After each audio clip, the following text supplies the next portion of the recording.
First, we start up the server, But that's just for people who do and now is listening for any connections.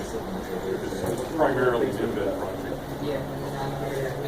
Now we start up the client, which will connect to the server's IP address and they will communicate via TCP stream, the correct port.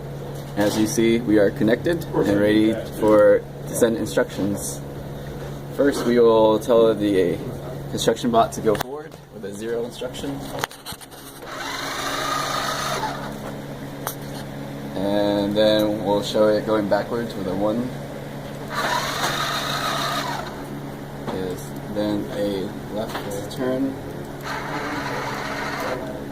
Kind of weak, but bear with us. And then a right turn.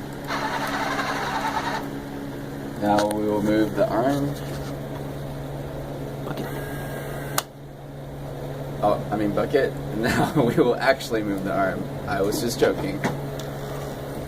Never mind, I was joking again. Now we'll actually move the arm. Time for take 2. No time for take 2. And that is the end of